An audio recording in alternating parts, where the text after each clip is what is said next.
The African continent has what is called the Panel of the Wise, a five-member panel that is tasked with contributing towards the end of conflict and instability on the African Union.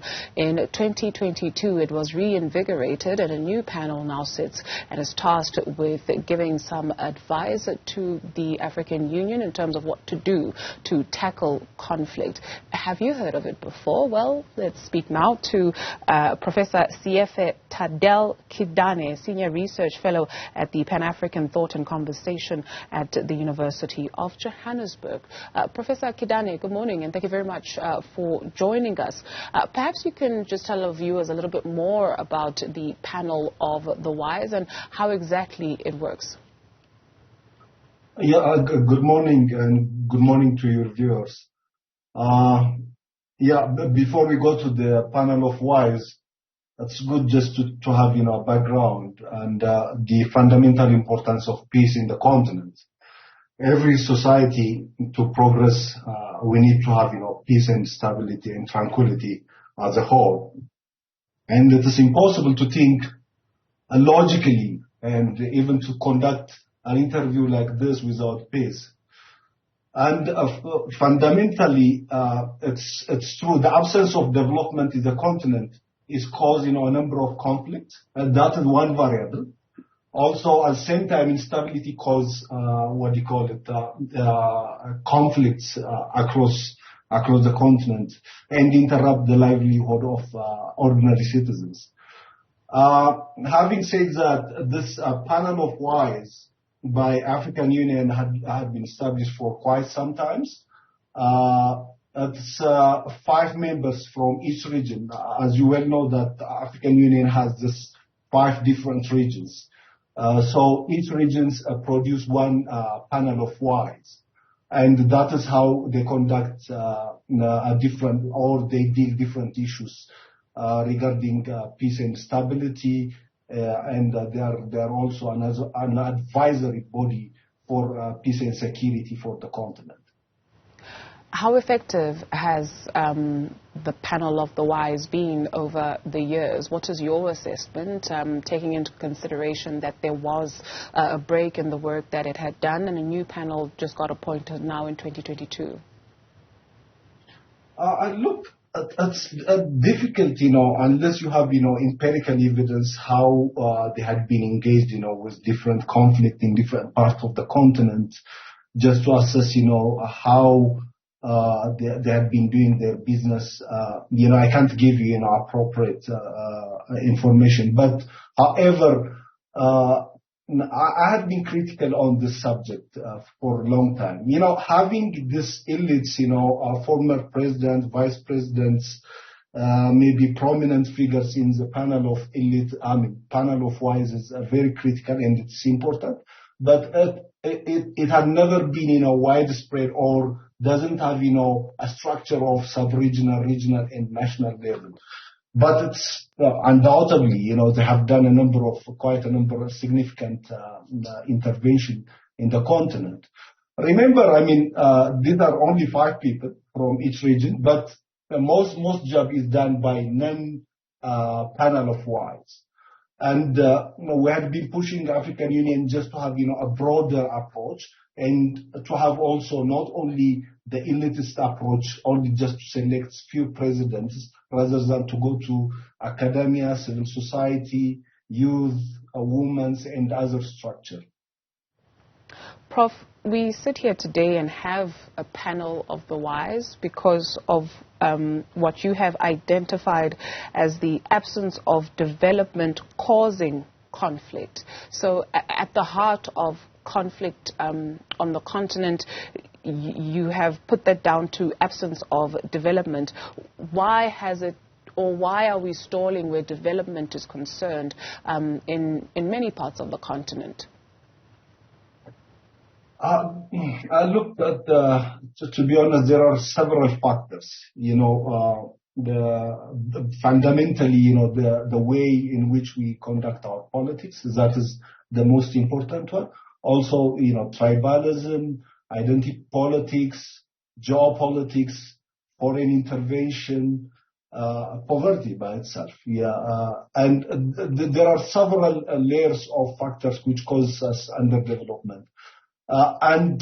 Don't forget that Africa is a very vast continent with 55 countries. And there are so many actors who are playing in different parts of Africa. So there is no central management for this. So we couldn't able to control or to progress in this regard. It needs, a much deeper analysis and study. Fair enough. We've touched briefly on the causes of the conflict, and you take a look. We've also touched briefly on development.